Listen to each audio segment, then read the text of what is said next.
이 시각 주요 뉴스입니다. 오늘 오전 제주를 시작으로 내일까지 전국에 강한 바람과 함께 많은 비가 내리겠습니다. 특히 제주 산간엔 150mm 이상, 남해안 100mm 이상 오겠고 서울 등 중부지방에도 최고 60mm가 예보됐습니다. 푸틴 대통령의 최대 정적이던 알렉세이 나발니가 사망했지만 시신의 소재는 여전히 밝혀지지 않고 있습니다. 러시아 반체제 운동이 사실상 끝나고 철권 통치가 더욱 강화될 전망입니다. 대한의사협회가 첫 비상대책위 회의를 열고 전회원 투표를 통해 구체적인 투쟁 방안을 결정하기로 했습니다. 또 전공의 등에게 피해가 발생하면 감당하기 어려운 행동에 돌입하겠다고 주장했습니다. 서울 주요 병원 전공의들이 이번 주 집단 사직에 나서겠다고 예고하면서 수술이 취소되거나 연기되는 사례가 잇따라 환자들의 가슴만 타들어가고 있습니다. 총선이 50여일 앞으로 다가왔지만 선거구가 어떻게 될지 불확실한 지역이 적지 않습니다. 여야가 유불리 따지며 접점을 찾지 못해서인데 깜깜이 선거 비판을 피하기 어려워 보입니다. 강원도 영월에 있는 시멘트 공장에서 50대 노동자가 기계에 끼이는 사고로 숨졌습니다. 경북 예천에서는 만취 상태로 역주행을 하던 SUV 차량이 마주오던 차를 들이받으면서 50대 부부가 크게 다쳤습니다. 시중은행 예금 금리가 줄줄이 떨어져 3%대 중반으로 주저앉았지만 증시 불확실성과 주택시장 침체로 갈 곳을 잃은 뭉칫돈이 몰리면서 저축성 예금 잔액이 한 달 전보다 14조 원 가까이 늘었습니다. 소속팀 토트넘으로 돌아간 손흥민이 대표팀 내홍이 드러난 뒤 처음으로 심경을 밝혔습니다. 인생에서 가장 힘든 한 주였지만 동료와 팬들의 환대에 다시 힘을 얻었다고 말했습니다.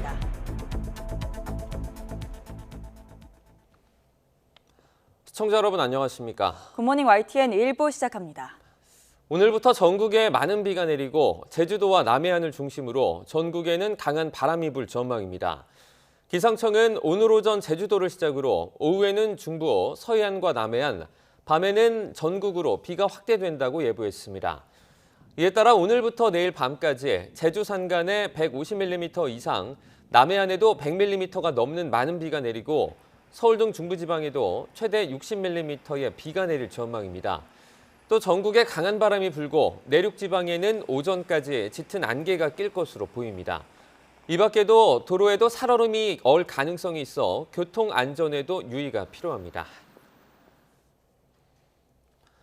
푸틴 러시아 대통령의 최대 정적이었던 알렉세이 나발니가 시베리아 감옥에서 수감 중에 숨지면서 러시아에서의 반체제 운동은 사실상 끝났다는 관측이 나오고 있습니다. 야권 인사들과 반전 활동가들에게 큰 타격이 되고 푸틴의 철권 통치는 더 강화할 것이라는 전망이 나오고 있습니다. 기정훈 기자가 보도합니다.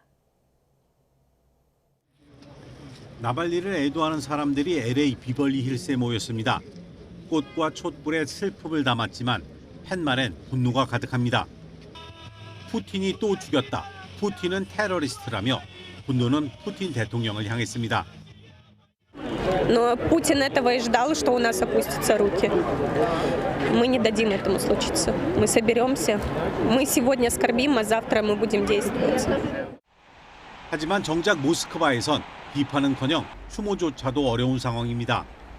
추모를 위해 가져다 놓은 꽃마저도 다 치워버립니다. Снимать чудовищно невозможно, но полиция говорит, извините, пройти туда нельзя сейчас, потому что вот сейчас они закончат, типа, и вы подойдете. 러시아에서 과거 허용됐던 거리 시위는 우크라이나 침공 이후 대부분 사라졌습니다. 평화를 지지하면 외국 스파이로 몰고 러시아 군사작전을 비판하면 처벌하는 법까지 만들었습니다. 푸틴 체제에서 정부를 비판하다 숨진 사람은 하나둘이 아닙니다. 부정부패를 폭로했던 연방보안국요원 리트비넨코는 런던에서 방사성 물질이 든 홍차를 마시고 숨졌고 우크라이나 군사 개입을 비판했던 넴초프 전 부총리는 총을 맞고 사망했습니다. 지난해 여름엔 무장 반란을 도모했던 용병 기업 바그너 그룹의 수장 프리고진이 비행기 추락 사고로 숨졌습니다. 푸틴의 최대 정적 나발리까지 사망하면서 러시아의 반체제 운동이 끝났다는 분석이 나오고 있습니다. 월스트리트 저널은 나발리의 죽음으로 러시아에서 정치적 반대는 끝났다고 평가했고 워싱턴 포스트도 러시아 야권과 진보적 반전 활동가들에게 큰 타격이라고 분석했습니다. 러시아는 페이스북과 인스타그램 같은 소셜미디어까지 금지한 상황. 다음 달 대선 결과도 뻔히 예상되는 가운데 전체주의적 정권을 향해 가는 러시아의 질주에 속도가 붙고 있습니다. YTN 기정훈입니다. 러시아의 반정부 운동가 알렉세이 나발리가 시베리아 교도소에서 사망한 이후 당국이 술렁이는 민심을 경계하는 모양새입니다. AFP 통신은 러시아 곳곳에 임시로 마련된 나발리 추모 장소에 모여있던 시민 100여 명이 구금됐다고 현지 인권단체 OVD 인포를 인용해 보도했습니다. 이 단체가 소셜미디어를 통해 공개한 영상에는 나발리를 기리는 기념비에 꽃을 놓기 위해 모인 사람들이 경찰에 연행되는 모습이 나옵니다. 옥중 사망한 러시아 반정부 운동가 알렉세이 나발니의 대변인이 러시아 당국으로부터 사망 통지가 온 사실을 공개하며 당국이 시신의 행방을 속이고 있다고 주장했습니다. 로이터 통신 등에 따르면 나발니의 대변인인 키라 야르무시는 현재 시각 17일 나발니의 사망 통지가 그의 어머니에게 전달됐다고 밝혔습니다. 야르무시는 교정 당국으로부터 나발니의 시신이 최북단 시베리아의 야말로 네네츠 제3교도소 인근의 살레헤르트로 옮겨졌다는 말을 들었지만 그 지역의 유일한 영안실에는 그의 시신이 없었다고 말했습니다. 대한의사협회 비대위가 어제 첫 회의를 열고 단체 행동의 시작과 종료는 전 회원 투표로 결정하기로 했습니다. 또 향후 의사면허 관련 불이익이 가해지면 감당하기 어려운 행동에 돌입하겠다고 경고했습니다. 직접 들어보시죠. 의료계 단체 행동의 시작과 종료는 전 회원 투표로 결정하기로 결의하였다. 정부가 면허 박탈을 예고하며 전공의의 자발적 사직이라는 개인 의지를 꺾는 부적절한 발언에 강한 유감을 표하며 지속해서 겁박에 나설 경우 법적 조치에 나설 수 있음을 경고한다. 어떠한 경우에도 단 한 명의 의사라도 이번 사태와 연관해 면허와 관련한 불이익이 가해진다면 이는 의사에 대한 정면 도전으로 간주하고 감당하기 어려운 행동에 돌입할 수 있음을 강력하게 경고한다. 정부가 상황의 심각성을 냉정하게 판단하고 적극적으로 의대 정원 및 필수의료 확충 패키지 정책을 처리할 경우 이를 원점에서 논의할 협의체 구성을 요구한다. 이번 주 서울의 주요 5개 병원 전공의들의 집단 사직에 나서갔다고 예고를 하면서 수술이 취소되는 사례가 잇따르고 있습니다. 수술을 코앞에 두고 연기 통보를 받은 환자들은 애타는 시간을 보내고 있습니다. 박정현 기자입니다. 서울대병원에서 갑상선암 수술을 앞둔 30대 남성 이모 씨. 난데없이 수술 날짜가 무기한 연기됐다는 병원 측의 전화를 받았습니다. 상급 병원에서는 거의 대부분이 이제 암투병을 하시거나 좀 심각한 이제 중증 환자들이 대부분인데 그 상황에서 바로 갑자기 이제 수술이 연기되거나 취소되는 거는 책임한 상황이라고 생각합니다.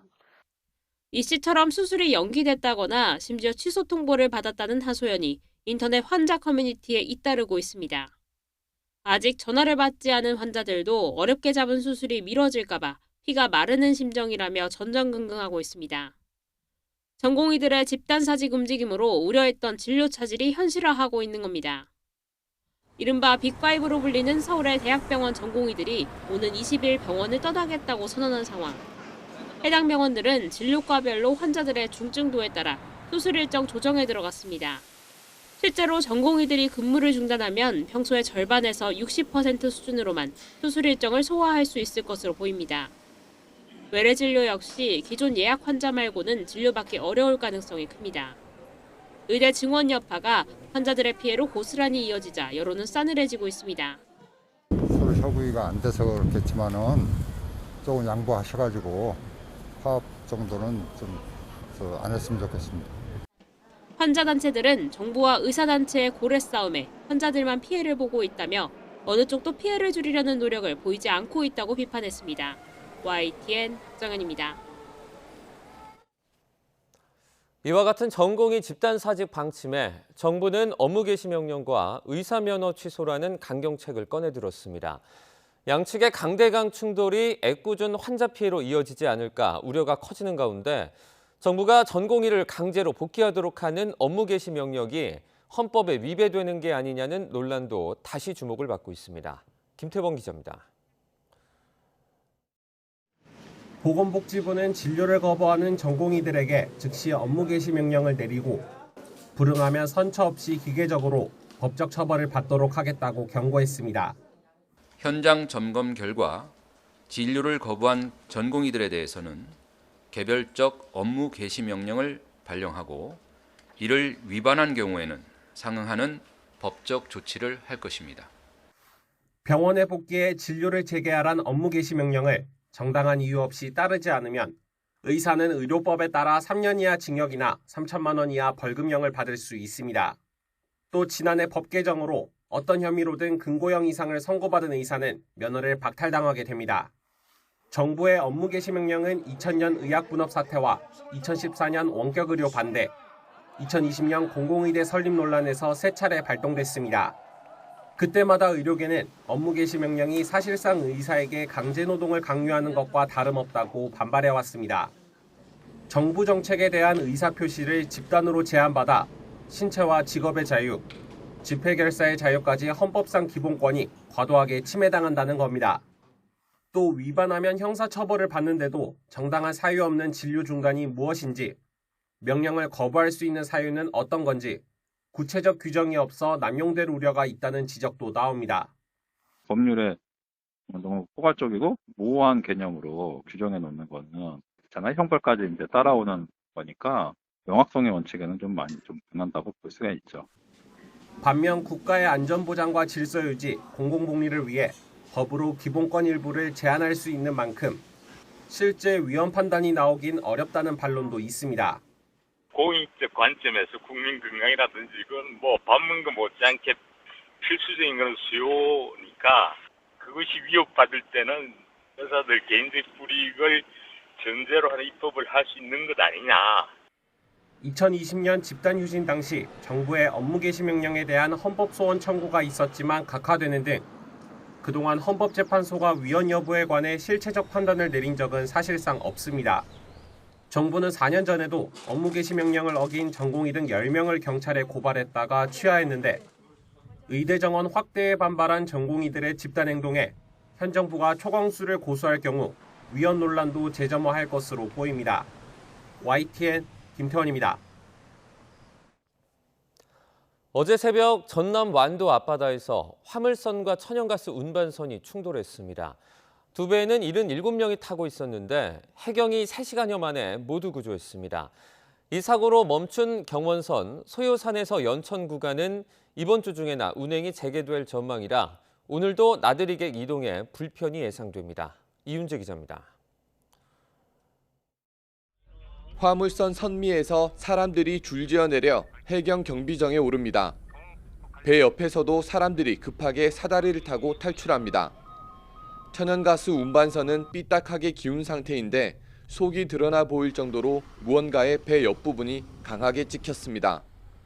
새벽 4시 20분쯤 전남 완도 앞바다에서 고흥에서 제주로 가던 5,900톤 규모 화물선과 제주에서 통영으로 가던 9,000톤 규모 천연가스 운반선이 충돌했습니다. 해경은 헬기와 경비함을 동원해 3시간여 만에 두 배에 타고 있던 77명을 모두 안전하게 구조했습니다. 해경은 선박안전검사관을 현장에 보내 사고 경위를 조사하고 있습니다. 화물선 승선 인원이 규정을 초과했는지도 확인하고 있습니다. 출동해보니까 화물선이 LNG 운반선 옆을 접촉된 상태로 이렇게 있는 걸로 처음에 확인이 됐고 선박 안전 상태를 먼저 확보한 이후에 항적 자료라든지 당시 근무자 등을 상대로 상세 경위를 조사할 예정입니다. 동두천역에 열차 운행 중지 안내판이 세워졌습니다. 경원선, 소요산역에서 연천역 사이 열차 운행이 멈춘 걸 알리는 겁니다. 갑자기 높은 전압이 흐르는 것을 막아주는 필회기에 문제가 생긴 건데 지난해 12월 16일 개통 이후 비슷한 사고가 벌써 3번째입니다. 운행이 멈춘 구간은 연천, 전곡, 청산, 소요산 등 4개역. 코레일이 긴급 복구 작업을 진행하고 셔틀버스를 투입했지만 열차는 이번 주 중에나 운행이 재개될 것으로 예상돼 시민 불편은 당분간 이어질 전망입니다. YTN 이윤재입니다. 강원도 영월군의 시멘트 공장에서 50대 노동자가 숨져 경찰과 노동당국이 조사에 나섰습니다. 어제 오전 9시 반쯤 강원도 영월군에 있는 한일현대시멘트 공장에서 하청업체 직원 59살 A씨가 기계에 끼어 숨졌습니다. 당시 A씨는 컨베이어 벨트를 수리하던 중 갑자기 기계가 가동되며 사고를 당했으며 심정지 상태로 병원에 옮겨져 치료를 받던 중에 끝내 숨졌습니다. 노동당국은 근로감독관을 현장에 보내 사고 내용을 확인한 뒤 작업을 중지시켰으며 산업안전보건법과 중대재해처벌법 위반 여부를 파악 중입니다. 어젯밤 10시 40분쯤 경북 예천군 지보면 마전리 도로에서 40대 남성 A씨가 몰던 SUV 차량이 역주행해 마주오던 차를 들이받았습니다. 이 사고로 피해 차량에 타고 있던 50대 부부가 손목 등을 크게 다쳐 병원으로 옮겨졌습니다. 경찰은 A씨가 혈중 알코올 농도 면허 정지 수준으로 술을 마시고 운전을 하다 사고를 낸 것으로 보고 자세한 경위를 조사하고 있습니다. 강원도 태백의 강원관광대학교가 신입생 모집에 어려움을 겪다가 이달 말에 결국 문을 닫기로 했습니다. 갈수록 학령 인구는 줄고 수도권 쏠림 현상이 심해지면서 폐교를 하는 지방대가 점차 늘고 있는데요. 이 추세대로면 2040년에는 지방대 절반 이상이 사라질 수 있다는 분석도 나왔습니다. 보도에 송세혁 기자입니다. 1995년 문을 연 강원관광대학교. 학생은 한 명도 보이지 않고 건물은 텅 비었습니다. 신입생 급감에 따른 운영난을 견디지 못해 이달 말 대학 스스로 문을 닫기로 한 겁니다. 재학생 320여 명은 다른 학교로 특별 편입할 예정이고 교직원들은 직장을 잃었습니다. 간호학과조차도 신입생 모집이 어려워지면서 폐지를 할 수밖에 없었던 것 같아요. 6년 전 재단 비리와 학생 수 감소 등으로 문을 닫은 동해시 한중대학교. 마땅한 활용 방안을 찾지 못한 캠퍼스는 폐허로 변했습니다. 누군가 외부 출입을 막기 위한 가림막을 뜯어냈습니다. 이렇게 자판기를 훼손하는 등 돈이 될 만한 것들을 훔쳐간 흔적도 남아 있습니다. 우범지대로 전락한 대학 주변 상권은 무너진 지 오래입니다. 그거 바라보고 있었는데 지금은 허서죠 뭐. 문을 닫아버리니까. 2005년 이후 지금까지 폐교한 대학은 21곳. 한국경제연구원은 현재 저출산과 신입생 미충원 추세가 계속되면 2040년에 지방대 절반 이상이 사라질 위기에 처할 가능성이 크다고 분석했습니다. 글로벌한 역량을 키우는 것이 가장 중요하고 한국의 인구는 줄어들기 때문에 외국에 있는 우수 인재들을 국내에 어떻게 들어오게 할 건지. 학생과 교직원, 지역사회 피해를 최소화할 수 있도록 폐교 이후 대책을 체계화해야 한다는 목소리도 높습니다. YTN 송세혁입니다. 22대 총선이 이제 50여일 앞으로 다가왔지만 아직도 선거구가 어떻게 될지 불확실한 지역이 적지 않습니다. 여야가 유불리를 따지며 접점을 찾지 못하고 있기 때문인데요. 이번에도 이른바 깜깜이 선거라는 비판을 피하기 어려울 것으로 보입니다. 김경수 기자가 보도합니다. 총선이 채 2달도 남지 않았지만 여야의 선거구 협상은 감감무소식입니다. 지난해 12월 초 국회의원 선거구 획정위원회가 지역구 80여 곳에 조정을 권고하는 획정안을 국회로 보냈지만 아직 결론을 못 낸 겁니다. 진보세가 강한 전북과 경기도 부천에서 한 석씩 줄어드는 획정안은 국민의힘 입장만 반영된 거라며 거세게 반발했던 민주당과 국민의힘 의견만이 반영된 편파적인 안으로 결코 수용할 수 없습니다. 획정안을 존중해야 한다는 국민의힘이 여전히 평행선을 달리고 있습니다. 특정 정당의 유불리를 염두에 두고 획정안을 구성했다고는 생각지가 않습니다. 민주당은 서울 강남과 대구, 부산 등 인구 규모 대비 선거구가 많은 지역의 선거구를 같이 줄이자고 주장하고 있습니다. 하지만 국민의힘 입장에선 전통적으로 보수세가 강한 지역의 선거구가 줄어드는 걸 선뜻 반기기 어렵습니다. 이렇게 여야가 유불리를 두고 줄다리기 하는 사이 획정위가 시한으로 제시했던 2월 21일은 코앞으로 다가왔습니다. 제외 선거인 명부 작성 등 본격적인 선거 사무가 시작되지만 정작 자신이 출마 또는 투표할 선거구가 어딘지 모르는 상황이 닥치는 겁니다. 선거구 변동 가능성 때문에 일부 결과 발표가 미뤄지는 등 정당의 공천 심사도 영향을 받고 있는데 여야는 서로에게 책임을 돌리고 있습니다. 획정위원회가 기준을 정해서 이미 발표했고 국회로 통보했기 때문에 그 기준을 자꾸 넘어서는 주장을 하면 협상이 쉽지 않아 보입니다. 저희가 연동형제를 유지하겠다고 결정한 이후 기존까지 했던 모든 협상안을 철회하고 협상을 거부하고 있는 상태입니다. 여당 측에서요. 그래서 진전되지 않고 있습니다. 선거일 39일 전에야 선거구가 정해졌던 지난 21대 총선 때보다 선거구 획정이 더 늦어지는 건 여야 모두 부담입니다. 그래서 오는 29일 2월 임시국회 마지막 본회의가 사실상 최후 시한으로 여겨지는 만큼 여야 원내 지도부가 조만간 단판에 나설 것으로 보입니다. 내 선거구가 어딘지도 모른다는 출마자와 유권자의 볼멘 소리는 총선 때마다 반복되고 있습니다. 말로만 정치개혁을 외칠 게 아니라 참정권과 선거권을 침해하는 악습을 끊어낼 근본 대책이 필요하다는 지적이 나오고 있습니다. YTN 김경수입니다. 윤석열 대통령이 출국을 불과 닷새 앞두고 독일, 덴마크 순방을 취소한 배경을 두고 총선을 앞둔 정무적 판단이라는 해석이 나오고 있습니다. 의사총파업 가능성이나 김건희 여사 리스크로 순방이 정쟁의 소재가 될 위험을 미리 피한 거라는 분석입니다. 보도에 권남기 기자입니다. 지난해 7월 윤석열 대통령은 전쟁 중인 우크라이나를 깜짝 방문했습니다. 우리 정상 최초의 교정국 방문이자 재건지원 협의체 가입의 마중물로 꼽혔지만 야당은 대통령이 갔어야 할 곳은 오송 지하차도 참사 현장이었다고 비판했습니다. 대통령실은 윤 대통령이 한국 뛰어가도 상황을 못 바꾼다고 초기 상황이었기 때문에 지금 생각하시는 거하고는 조금 이제 상황이 좀 우크라이나 방문 직전 나토 정상회의 때 불거진 김건희 여사의 리투아니아 명품 쇼핑 논란은 여야 공방에 기름을 부었습니다.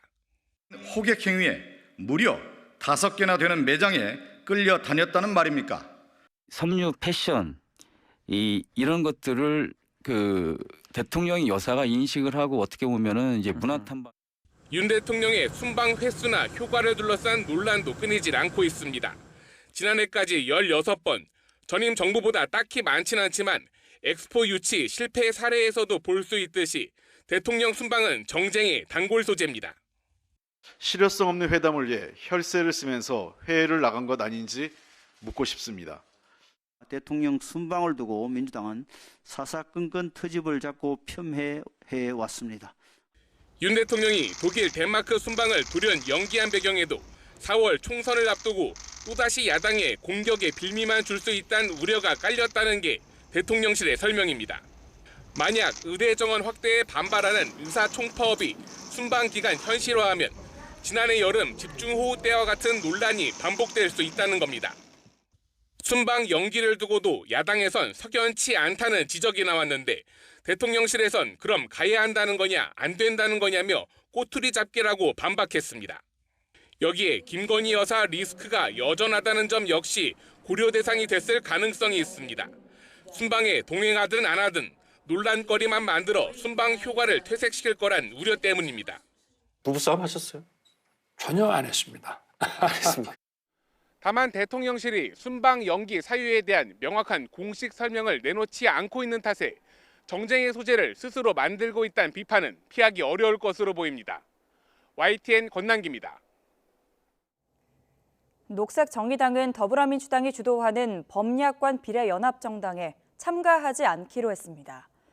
어제 녹색정의당의 김민정 대변인은 전국위원회 회의에서 만장일치로 이같이 결정됐다고 밝혔습니다. 이어 녹색정의당은 준연동형 비례대표제 취지를 훼손하는 위성정당에 반대해왔는데 민주당이 제안한 비례연합정당은 위성정당 논란에서 자유로울 수 없다고 설명했습니다. 백현동 개발사업 인허가 알선을 대가로 거액을 챙긴 로비스트 김인섭 씨가 실형을 선고받았습니다. 법원이 백현동 의혹에 대해서 처음으로 유죄 판결을 내린 건데요. 당시 최종 결재권자였던 더불어민주당 이재명 대표의 재판에도 영향을 미칠지에 관심이 쏠리고 있습니다. 보도에 김태원 기자입니다. 지난 13일 법원은 백현동 로비스트 김인섭 씨에게 1심에서 징역 5년을 선고했습니다. 백현동 개발 사업 특혜 의혹에 대한 재판부의 첫 판단입니다. 김 씨는 민간업자 정바울 아시아디벨로퍼 회장에게서 77억 원과 식당 사업권을 받은 혐의를 받습니다.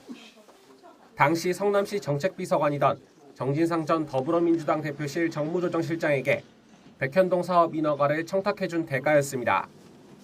법원은 정 전 실장이 성남시 도시계획과장과 팀장에게 백현동 사업에서 성남도시개발공사를 빼고 가라, 개발업자 측이 원하는 대로 해주라고 말했다고 인정했습니다.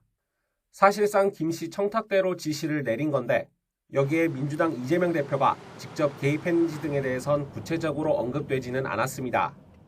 다만 김 씨가 2005년부터 민주당 이재명 대표와 정 전 실장의 두터운 신뢰를 받아왔고 성남시 공무원들도 이런 특수관계를 잘 알고 있었다고 봤습니다. 검찰 관계자는 이번 판결의 의미가 대단히 크다며 이 대표가 최종 결재권자였다는 점을 강조했습니다. 김 씨 청탁에 따라 민간업자가 이익을 보는 대신 성남도시개발공사가 손해를 봤다면 이 대표의 배임 혐의가 성립한다고 덧붙였습니다. 이 대표와 정 전 실장은 김 씨 청탁에 따라 정 회장에게 특혜를 줘 성남도계공에 200억 원의 손해를 끼친 혐의로 재판을 받고 있습니다. 하지만 이 대표는 김 씨의 청탁을 들어줄 만한 사이가 아니었고 백현동 사업에 대해 잘 모르고 있었다는 입장입니다. 배임을 저지를 동기 자체가 없었다는 겁니다. 저는 연락도 잘 안 되는 사람이 말씀을 일단 드리고 저는 그 세부 내용을 모르죠. 도시계획심의위원회와 관련 부서에서 처리하는 거니까. 향후 재판은 이 대표가 김 씨의 청탁을 인지했는지 또 고의로 용도 변경 등을 결재해줬는지가 관건이 될 전망입니다. 결국 당시 이 대표의 심중이 어떠했는지를 법정에서 입증해야 한다는 건데 검찰 입장에선 이를 뒷받침할 직접 증거가 더 필요할 거란 분석도 나옵니다. YTN 김태원입니다.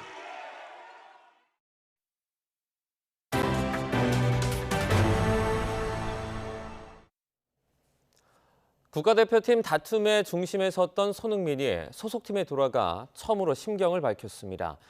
인생에서 가장 힘든 한 주를 보냈다며 팀에 돌아와 팬과 동료들에게 죽을 때까지 잊지 못할 환대를 받고 다시 힘을 얻었다고 말했습니다.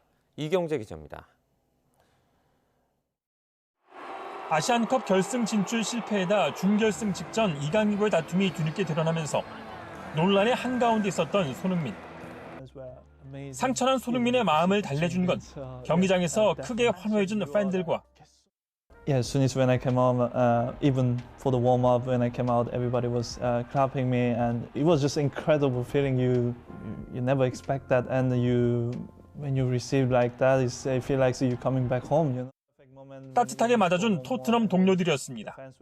In a very important time, it was very painful also, but also part of half part of myself. I want to be part of a national team as well. So, but as soon as when I come back, they give a biggest hug that time, which is I needed. 포스테코글루 감독도 탁구 사건에 대해선 정확히 묻지 않았지만 손흥민이 아시안컵에서 국가를 위해 모든 걸 바쳤다며 리더로서의 역할을 했을 뿐이라고 힘을 보탰습니다. Sonny being a leader, and I think when you're a leader, sometimes you get in the firing line. 공교롭게도 손흥민에게 팀 내 젊은 선수에 대한 질문도 나왔습니다. Still young guys, but on the pitch they are like hunters. But off the pitch they are still childish, but still amazing group that are having such a warm heart.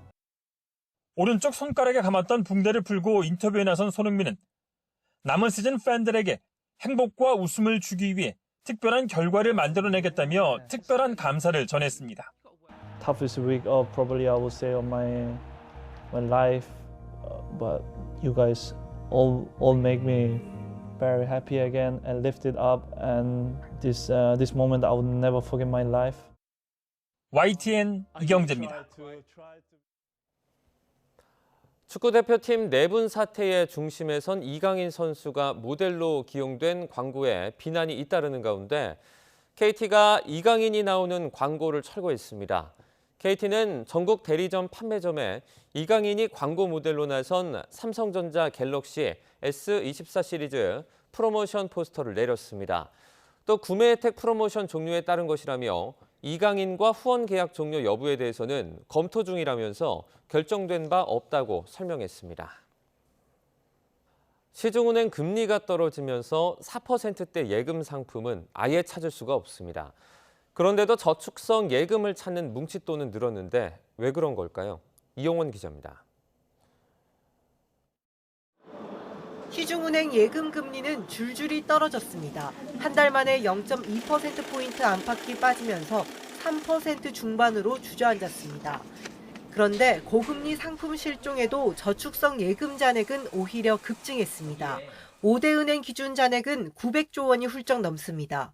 역대 두 번째 규모로 한 달 전보다 무려 14조 원 가까이 늘었습니다. 일반적으로 금리 하락은 투자 심리를 자극하지만 정반대 상황이 펼쳐지고 있는 겁니다. 앞으로 더 떨어질 거라고 기대를 하고 있으니까 사실 뭐 막차 수요는 있을 것 같은데 그것보다는 막상 투자할 곳이 마땅치가 않아요. 가장 큰 이유로는 증시 불확실성이 꼽힙니다. PBR이 낮은 일부 종목 주가가 급등하고 있긴 하지만 변동성 우려에 국내 투자자보다는 외국인이 매수세를 이끌고 있습니다. 또 주택시장 침체로 갈 곳을 잃은 투자자들이 일단 안전자산으로 몰리고 있다는 분석도 나옵니다. 주식시장도 불안하고 부동산 시장은 더 불안하기 때문에 예적금으로 좀 몰리는 경향도 있는 것은 분명히 사실인 것 같습니다. 전문가들은 미국발 금리 인하 시점이 명확해질 때까지는 지금 같은 상황이 계속될 것으로 내다봤습니다. YTN 이영훈입니다. 최근 유통업계 자체 브랜드 상품이나 아울렛 매장을 찾는 소비자들이 늘고 있습니다. 고물가 상황이 지속하면서 소비자들이 실속 소비에 나서고 있습니다. 황보혜경 기자입니다. 편의점 자체 브랜드 상품인 닭가슴살입니다. 100g짜리 한 개에 1,900원으로 일반 브랜드 상품의 절반 가격입니다. 물가가 가파르게 오르면서 소비자들이 상대적으로 가격이 싼 자체 브랜드, 즉 PB 상품으로 눈길을 돌리고 있습니다. 다른 거에 비해서 조금 저렴하면서 맛도 이렇게 품질도 좀 떨어지지 않은 것 같아서 최근 1년 동안 국내 PB 상품 시장 규모는 1년 전보다 12% 성장한 것으로 나타났습니다. 전체 소비재 시장이 같은 기간 2% 성장에 그친 것과 비교하면 6배나 높은 수치입니다. 편의점의 PB 상품 매출 성장률이 가장 높았고 대형마트와 기업형 슈퍼마켓이 그 뒤를 이었습니다. 자체 브랜드 시장의 성장세는 비식품보다 식품 부문에서 더욱 두드러지는 경향을 보였습니다. 특히 편의점이 가성비 있는 PB 신제품을 연이어 출시하면서 주 고객층인 젊은 층을 사로잡은 것으로 풀이됩니다. 백화점 대신 아울렛을 찾는 발길도 늘고 있습니다. 서울 가산동에 있는 아울렛 매장은 올해 설 연휴 기간 매출이 지난해 설 연휴 때보다 40% 높게 나타났습니다.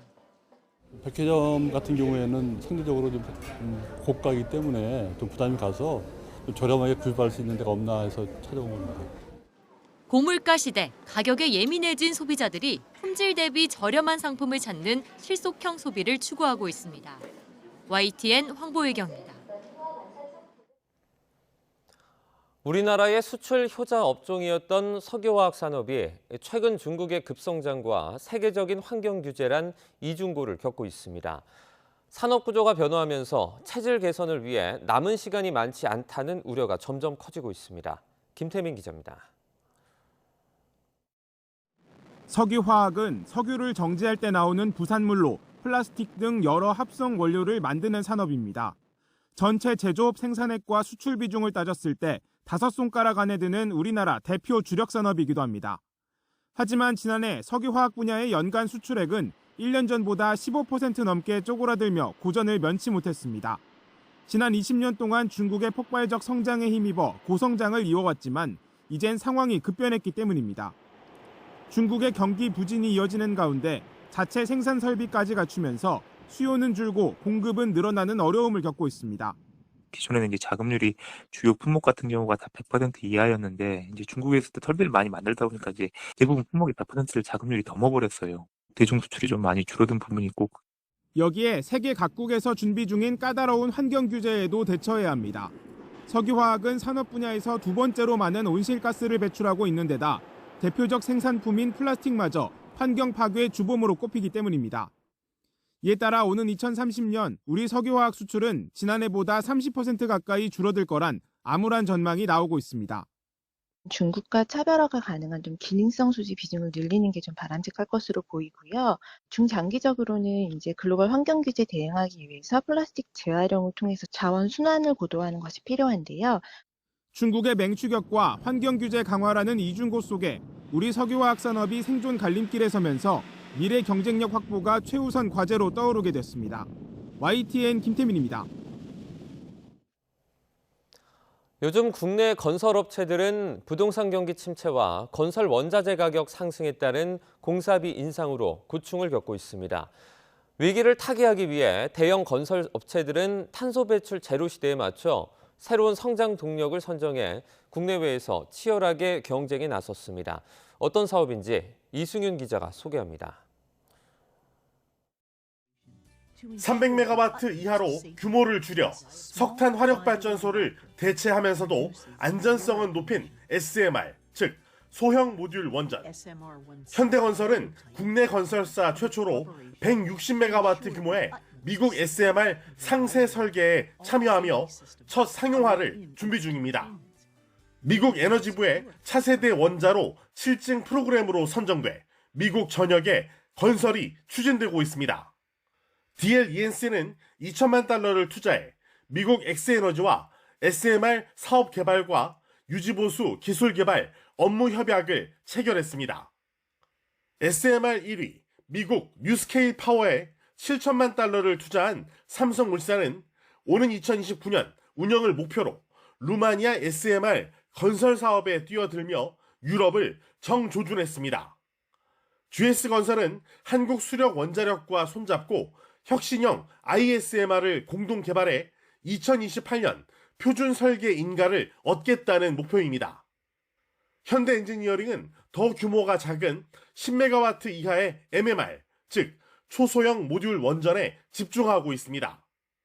물 대신 헬륨가스와 소듐 등을 냉각제로 사용해 안전성을 높인 4세대 원자로를 캐나다에 준공하는 실증 사업을 진행 중입니다.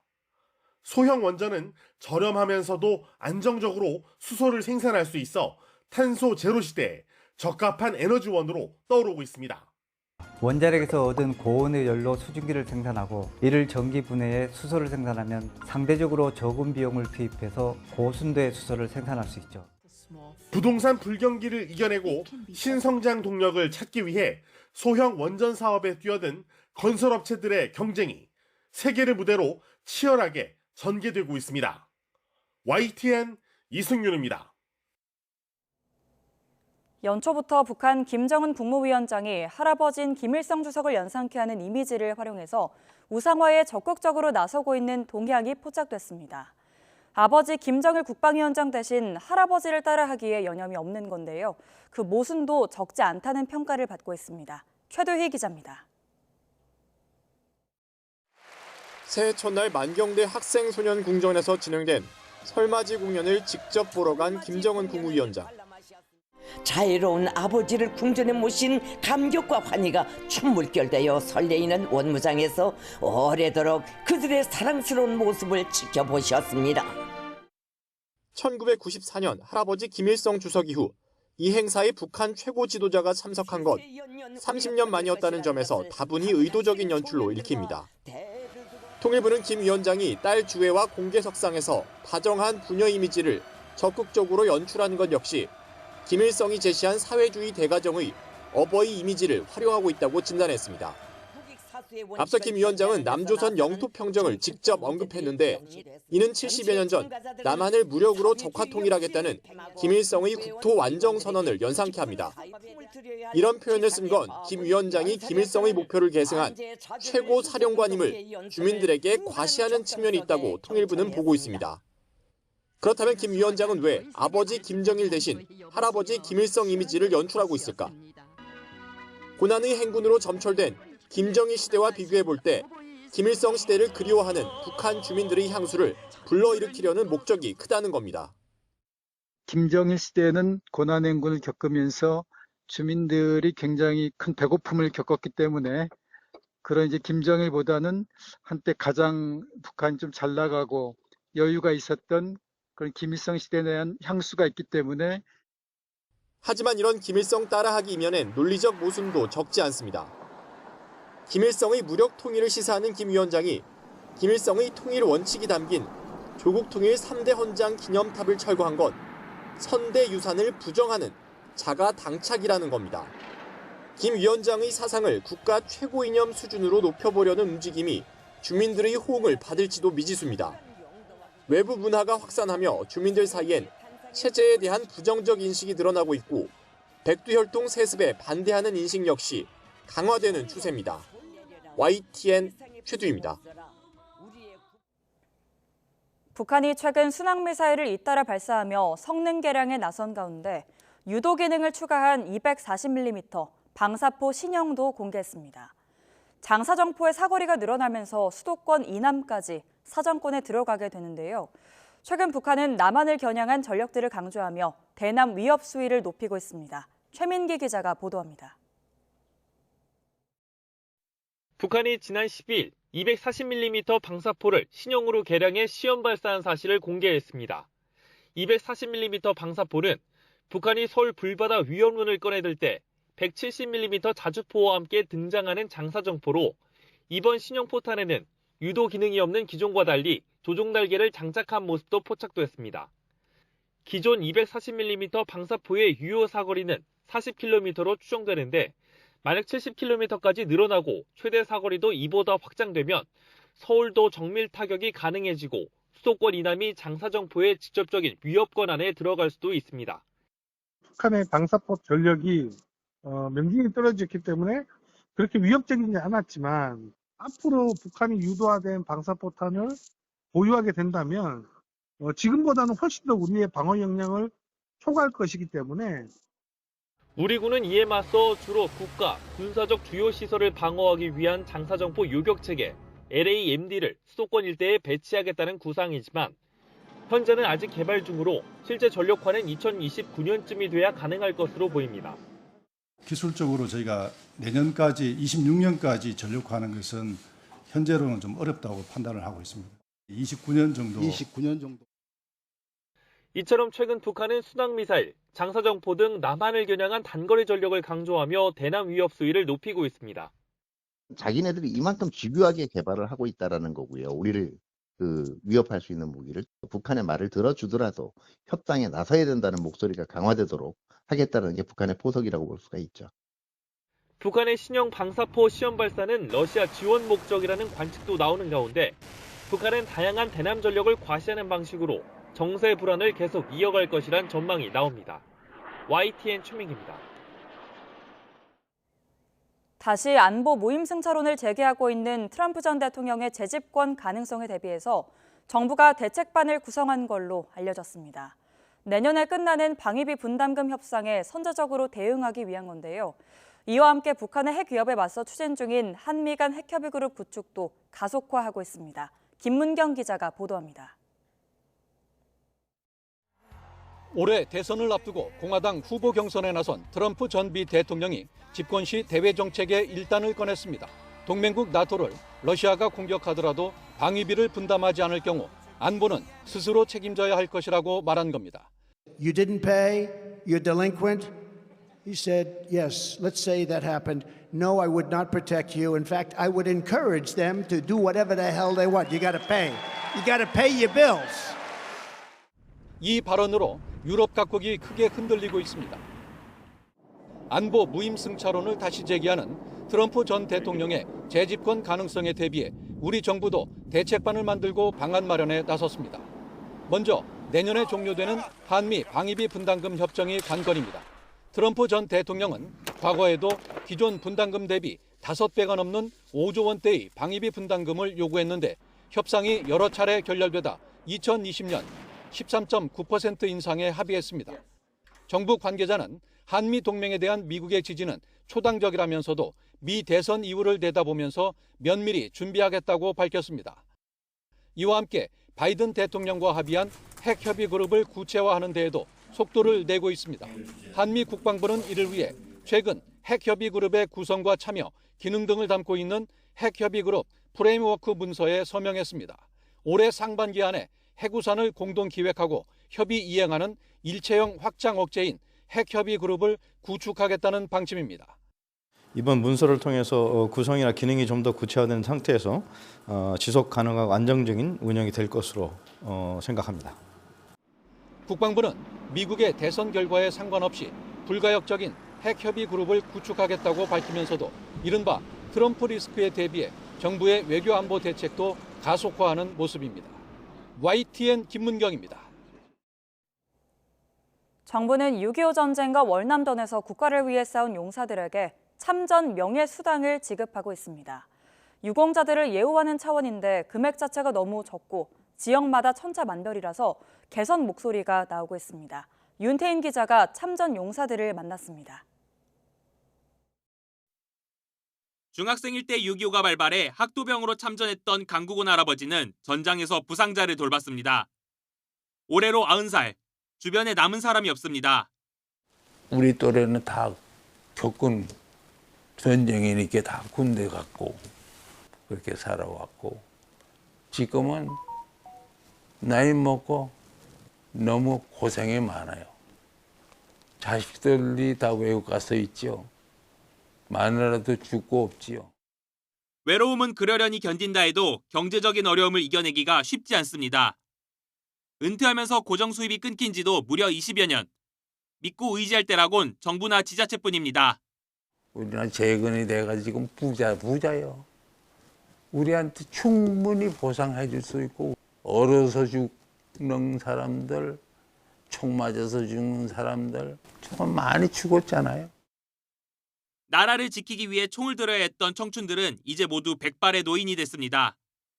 이제는 어느 때보다도 도움이 필요하지만 지원은 턱없이 부족하고 어렸을 때 전장에 나서 제대로 된 교육을 받지 못한 탓에 노후까지 발목을 잡히는 경우가 적지 않습니다.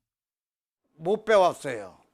6.25 전쟁 바람에 못 배워서 높아지지를 못했다고. 높아지지를 못했기 때문에 나와서 기초생활보호자만큼 못 사는 사람이 많이 있는 것이 지금 우리 6.25의 실정입니다. 월남전 참전용사들도 사정은 비슷합니다. 정부가 국가에 헌신한 유공자들을 위한 예우를 해준다지만 아내와 단둘이 생활하는 것도 버겁습니다. 일자리도 구하려고 굉장히 노력하고 있어요, 제가. 근데 그게 잘 안 되더라고요. 2인 가족 기준으로 해가지고 최소한도 한 200만 원 이상은 가져야 생활이 되는데 6.25 전쟁이나 월남전에 참전해 나라에서 인정한 참전 유공자는 21만여 명으로 6.25 참전 유공자는 90대가 80% 이상을 차지하고 월남전 참전 유공자도 70대 이상이 대부분입니다. 정부에서는 참전 용사들에게 한 달에 42만 원을 지급하고 지자체가 수당을 추가 지급하지만 지역별로 편차가 있어서 차별이란 지적도 나옵니다. 국가보훈부는 각 지자체에 참전 명예수당을 늘리라고 권고했지만 빠듯한 재정 상황을 고려하면 한계가 뚜렷합니다. 나라에 몸바친 역사의 증인으로서 참전 용사를 존중하고 대우해야 하지만 과거 전쟁과 싸운 용사들은 오늘 가난과 씨름하는 처지가 됐습니다. YTN 윤태인입니다. 전자담배가 금연에 도움이 되느냐를 놓고는 논란이 많습니다. 스위스의 대학 연구진이 전자담배가 금연에 도움이 된다는 연구 결과를 발표했는데요. 하지만 전자담배는 젊은 층을 흡연으로 더 끌어들일 수 있다는 우려도 동시에 나오고 있습니다. 류재훈 기자입니다. 스위스 베른 대학 연구진이 대부분이 40살가량으로 하루 15개 이상을 피는 흡연자 1246명을 대상으로 실험을 했습니다. 두 그룹으로 나눠 한쪽에는 니코틴 패치 등 금연 보조제에 상담을 제공하고 다른 한쪽에는 여기에 더해 다양한 전자담배를 원하는 대로 제공했습니다. 그리고 실험 기간 6개월이 끝난 뒤 살펴봤더니 전자담배가 주어진 그룹에서 금연자가 그렇지 않은 그룹에서보다 확연히 많았습니다. So it's really important to know if people stop smoking, and I think that's becoming really clear in the literature that it helps to quit smoking. 연구진은 전자담배의 금연 효과를 넘어 건강에 안전한지를 파악하기 위해 5년까지 추적 연구를 하겠다고 밝혔습니다. 이 연구에 참여하지 않은 영국의 전문가도 금연 효과에 대한 연구 결과를 평가하면서도 새로운 흡연자를 양산할 수 있는 위험성을 제기했습니다. So we don't want to make them too attractive to young people, in particular who have never smoked. So it's a careful balancing act that requires trade-offs. 실제 호주에서는 청소년들의 전자담배 사용이 유행처럼 번지면서 맛과 포장, 니코틴 함량 제약 등 강력한 규제 정책을 펴고 있습니다. 더 나아가 전자담배는 근본적으로는 건강 위험성에 대한 논란이 여전한데 태국, 타이완, 홍콩, 인도 등처럼 전자담배의 판매와 수입, 사용을 전면 금지하는 나라들도 적지 않습니다. YTN 유재웅입니다. 중국 기업이 모기업이어서 개인정보 유출 우려가 제기됐던 틱톡이 숏폼 열풍을 타고 비디오 소셜미디어 시장에서의 점유율을 높여가고 있습니다. 미국 매거진 버라이어티는 지난해 12월 미국 주요 스트리밍 사업자들의 틱톡 비디오 업로드가 900여 건으로 2달 전보다 크게 늘면서 700여 건이 유튜브를 앞섰다고 밝혔습니다. 넷플릭스는 틱톡 포스트 게시 기능의 24%를 차지했고 이어 프라임 비디오와 맥스가 각각 21%, 또 피콕이 15%로 그 뒤를 이었습니다.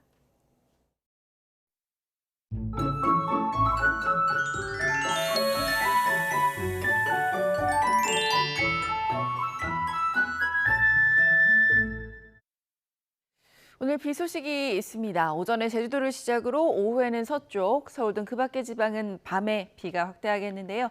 이번 비 남해안과 제주도에 집중됩니다. 제주 산간에 150 이상, 남해안과 지리산 부근에도 100mm 이상의 큰 비가 오겠고요. 중부와 전북에도 20에서 60mm의 비가 예상됩니다. 오전까지는 내륙을 중심으로 짙은 안개가 예상됩니다. 안전운전 해주시길 바랍니다. 현재 기온 살펴보겠습니다. 서울이 1.9도, 대구가 0도, 부산은 5.7도고요. 낮 기온 살펴보면 서울이 12도, 청주 13도, 대구 16도, 부산도 16도로 예상됩니다. 날씨였습니다. 굿모닝 YTN 1부 마칩니다. 잠시 후 5시 50분 2부가 이어집니다.